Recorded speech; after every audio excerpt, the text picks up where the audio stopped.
So hi guys welcome back to my to videos. तो इस video में दोस्तों डिस्कस करने वाले हैं यहाँ पर कुछ इंपॉर्टेंट कंपनीज को और उनसे रिलेटेड कुछ इंपॉर्टेंट अपडेट्स हैं जिसकी बात करेंगे इस वीडियो में।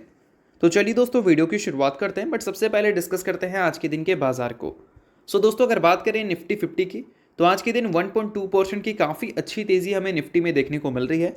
और वही सेंसेक्स की अगर हम बात करें तो वहाँ पर भी करीब हमें 1% के आसपास की तेज़ी देखने को मिल रही है। अब निफ्टी और सेंसेक्स अगर दोनों ऊपर जाए तो ओवरऑल हमारे पोर्टफोलियो में तो तेज़ी देखने को मिलती है। तो आपका पोर्टफोलियो आज के दिन कितना ऊपर है वो मुझे कमेंट में आप ज़रूर बताना। बट इंपॉर्टेंट चीज़ दोस्तों ये है कि आज के दिन इंडियन मार्केट तो ऊपर है, बट लास्ट ट्रेडिंग डे हमें डो जोन्स यानी कि अमेरिकन मार्केट काफ़ी बुरी तरह से गिरता हुआ दिखा था। डो जोन्स करीब हमें 1.5% से ज़्यादा का फॉल रिपोर्ट करता हुआ दिखा था और नास्डैक कंपोजिट्स में गिरावट उसके मुकाबले कम देखने को मिली थी। अब इंपॉर्टेंट चीज़ ये है कि डो जोन्स क्यों गिरा था और इंडियन मार्केट आज के दिन क्यों ऊपर है। सो दोस्तों डो जोन्स का गिरने का सबसे बड़ा रीज़न अगर देखोगे तो वो है टैरिफ, और इंडियन मार्केट के गिरने का भी एक काफ़ी बड़ा रीज़न है टैरिफ। आज के दिन नहीं बट इससे पहले जो इंडियन मार्केट गिरी थी वो टैरिफ के कंसर्न की वजह से गिरी थी। बट अभी सिनेरियोज यहाँ पर ये हैं कि अमेरिका ने जो डिसीज़न लिया है चाइना के ऊपर, मैक्सिको के ऊपर, कनाडा या फिर इंडिया के ऊपर टैरिफ लगाने का, वो डिसीज़न उन पे भारी भी पड़ सकता है। क्योंकि ऑब्वियस सी बात है कि अगर वो सारी कंट्री के ऊपर टैरिफ लगाएंगे तो उन सारी कंट्री की जो इकोनॉमी है उसमें थोड़ी सी स्लो डाउन हमें देखने को मिल सकती है। तो इसके काउंटर में वो सारी जो कंट्री हैं वो यूएस के ऊपर भी टैरिफ लगाएंगी, जिस वजह से अल्टीमेटली क्या है कि यूएस के जो इकोनॉमिक ग्रोथ है उसमें भी एक स्लो डाउन हमें देखने को मिल सकता है। और इसी चीज़ को लास्ट ट्रेडिंग डे हाईलाइट किया गया था और इस वजह से डो जोन्स और बाकी के जो यूएस स्टॉक्स हैं वो काफ़ी बुरी तरह से गिरते हुए देखने को मिले थे। इसके अलावा दोस्तों ये भी देख लेते हैं कि आज के दिन इंडियन मार्केट अगर ऊपर है तो कौन से इंडेक्स में कैसा परफॉर्मेंस है। तो निफ्टी नेक्स्ट 50 को अगर देखोगे तो वहाँ पर करीब 2.5% के आसपास की तेज़ी दिख रही है। मिड कैप स्मॉल कैप की बात करें तो वहाँ पर भी 2% से ज़्यादा की तेज़ी हमें देखने को मिल रहा है। मिड कैप 50 लगभग 2.28%, मिड कैप 100 2.15%, मिड कैप नहीं स्मॉल कैप 100 लगभग 2.5%। तो काफ़ी सारे इंडेक्स में आज के दिन 1% से ज़्यादा की तेज़ी है। तो ऑब्वियस सी बात है कि आपका पोर्टफोलियो आज के दिन 1% से ऊपर देखने को मिल रहा होगा।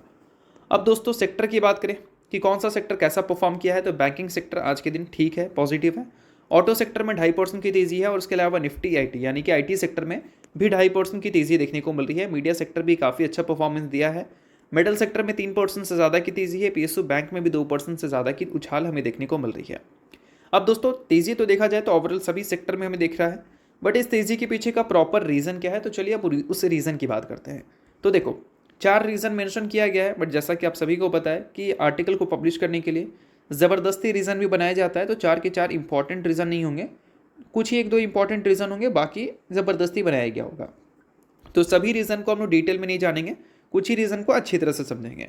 तो सबसे पहले और सबसे इंपॉर्टेंट रीज़न की बात करें तो वो ये है कि यूएस के कॉमर्स सेक्रेटरी जो है उनके तरफ से स्टेटमेंट आया है कि जो भी यूएस ने रेसिप्रोकल टैरिफ लगाया है उससे कोई भी बड़ा इम्पैक्ट हमें देखने को नहीं मिलेगा। अब आप सभी को पता होना चाहिए कि कुछ टाइम पहले यूएस ने बताया था कि हम रेसिप्रोकल टैरिफ लगाने जा रहे हैं। जो कंट्री यूएस के ऊपर जितना टैरिफ लगाती है बदले में हम भी उनके ऊपर उतना ही टैरिफ लगाएंगे। तो इस वजह से क्या है कि इंडिया का नाम सबसे टॉप पे था और इंडिया में रेसिप्रोकल टैरिफ की न्यूज़ की वजह से काफ़ी अच्छी खासी सेलिंग प्रेशर भी देखने को मिली थी। बट उन्होंने बताया कि कोई भी बड़ा इम्पैक्ट इससे देखने को नहीं मिलेगा। तो ये एक इंडियन मार्केट के लिए अच्छी खबर हो गई। अब उसके अलावा दोस्तों ये भी बताया गया है कि मैक्सिको और कनाडा के ऊपर जो 25% का टैरिफ है उसमें भी कुछ रिलीफ उनको देखने को मिल सकता है। आप सभी को पता होना चाहिए कि अगर मैक्सिको या कनाडा के ऊपर अच्छे खासे टैरिफ लग जाते हैं तो ऑब्वियस सी बात है कि काउंटर तो उनकी तरफ से भी आएगा, और काउंटर आएगा तो यूएस की इकोनॉमी में स्लो डाउन भी देखने को मिल सकती है। सिर्फ इनके नंबर्स आपको ख़राब नहीं दिखेंगे, उसके साथ यूएस के नंबर भी खराब दिख सकता है। तो कुछ रिलीफ अगर मिलता है तो कहीं ना कहीं यूएस के लिए एक अच्छी बात हो सकती है। और अगर रिलीफ मैक्सिको और कनाडा को मिल सकता है तो ऑब्वियस सी बात है कि इंडिया को भी मिल सकता है। और चाइना क्यों रिलीफ मिलेगा या नहीं उस पर अभी भी एक बड़ा क्वेश्चन मार्क है। अब उसके अलावा दोस्तों दूसरे रीज़न की बात करें तो इन्वेस्टर्स ने बार्गेन बाइज किया है आज के दिन, जिसे डिस्कस करना ज़रूरी नहीं है क्योंकि ऑब्वियस सी बात है कि पिछले कुछ टाइम में मार्केट में अच्छी खासी सेलिंग आई है और इस सेलिंग की वजह से काफ़ी सारी कंपनी नीचे हैं। तो इस वजह से आज के दिन हेवी क्वांटिटीज़ ऐड की गई होंगी, तो उसको डिस्कस करना ज़रूरी नहीं है। तीसरे रीज़न की बात कर लेते हैं। तो तीसरा रीज़न दोस्तों ये है कि चाइना ने 2025 को लेकर 5% का जीडीपी टारगेट सेट कर दिया है। अभी तक की बात करें तो चाइना का जो जीडीपी ग्रोथ हमें देखने को मिल रहा था वो कैसा था, लगभग 5% 4%, बीच में तो हमें 5% के ऊपर देखने को मिली थी। अभी उन्होंने इस साल को लेकर 5% का जीडीपी टारगेट सेट कर दिया है और इस वजह से कहीं ना कहीं एशियन मार्केट थोड़ा सा लास्ट डे अच्छा परफॉर्मेंस भी देती हुई नजर आई थी। और चाइना ने स्टिमुलस पैकेज का भी अनाउंसमेंट किया था, यानी कि राहत पैकेज, जिससे अल्टीमेटली उनकी जो इकोनॉमी है उसमें एक बूस्ट देखने को मिल सकता है। अब आप सभी को पता होना चाहिए कि चाइना का जो जीडीपी सेट किया गया है 5% इस साल को लेकर, उसको अगर कंपैरिजन करें यूएस के मार्केट से या फिर यूएस के जीडीपी से या फिर जीडीपी ग्रोथ से, सॉरी, तो फिर चाइना के जीडीपी ग्रोथ हमें ज़्यादा देखने को मिलता है। और कहीं ना कहीं इंडिया के जीडीपी ग्रोथ को अगर चाइना की जीडीपी ग्रोथ से कंपैरिजन करें तो इसमें इंडिया का नाम ज़्यादा देखने को मिलता है। तो ये भी एक पॉइंट है जो कि आज के दिन का तेज़ी का एक रीज़न बनती है। उसके अलावा दोस्तों heavy buying in mid cap small cap, जिसको डिस्कस करना ज़रूरी नहीं है, जिसकी बात हमने ऑलरेडी कर लिया था कि कुछ रीजंस आपको अच्छे देखने को मिलेंगे तो कुछ रीजन ज़बरदस्ती बनाए गए होंगे। तो जो इंपॉर्टेंट रीजंस थे वो हमने जान लिया और जो इंपॉर्टेंट नहीं थे उसको हमने हटा दिया।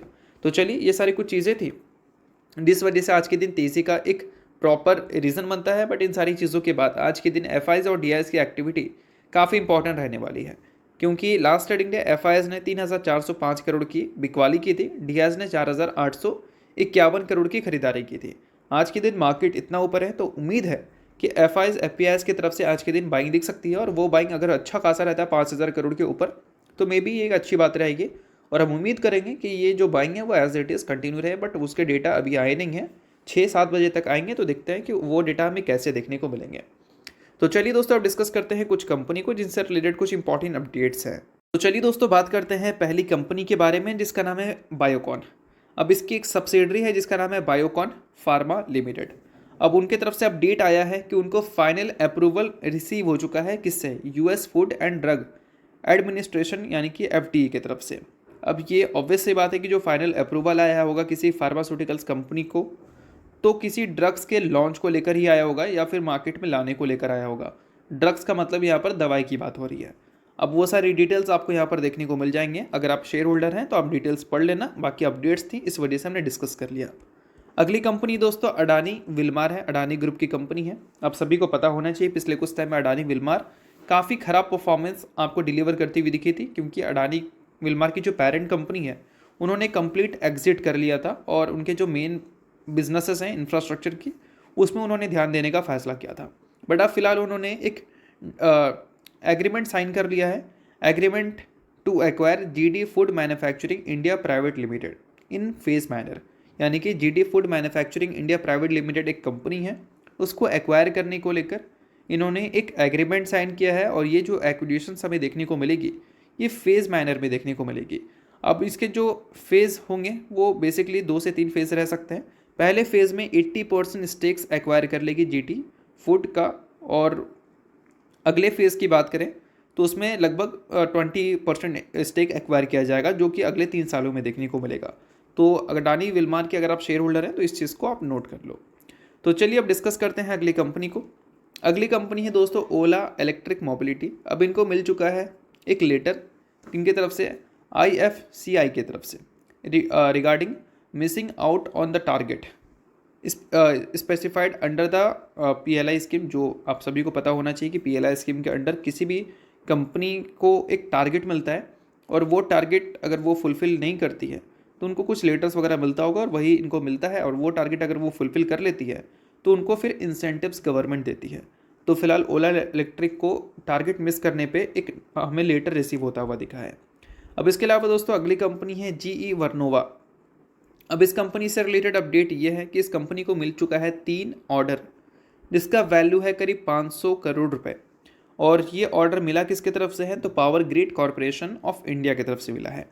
अब ये ऑर्डर के बदले वो करेगी क्या? सप्लाई करेगी एंड इंस्टॉलेशन करेगी 765 kV class transformer and reactor का अंडर बल्क प्रोक्योरमेंट। अब इन सारी चीज़ों को नोट कर लो अगर आप GE वर्नोवा के शेयर होल्डर हो, अदरवाइज नहीं हो तो इग्नोर भी कर सकते हो। अगली कंपनी है दोस्तों पावर ग्रिड, जिनसे रिलेटेड अभी अपडेट हमने कवर किया। उन्होंने भी सक्सेसफुल बिडर बना है for 3 inter state transmission system project under CB। अब ये पावर ग्रिड से रिलेटेड अपडेट थी तो आप इसको भी नोट कर लो, और अगर कंपनी के शेयर होल्डर नहीं हो तो आप इग्नोर भी कर सकते हो। तो चलिए दोस्तों, ये सारी कुछ इंपॉर्टेंट कंपनी से रिलेटेड अपडेट थी, साथ में मार्केट से रिलेटेड भी कुछ इंपॉर्टेंट अपडेट थी जिसकी बात की हमने इस वीडियो में। होप करता हूँ वीडियो आपको अच्छा लगा होगा। लाइक कीजिए, पहली बार सब्सक्राइब कीजिए। वीडियो के लिए बहुत बहुत शुक्रिया।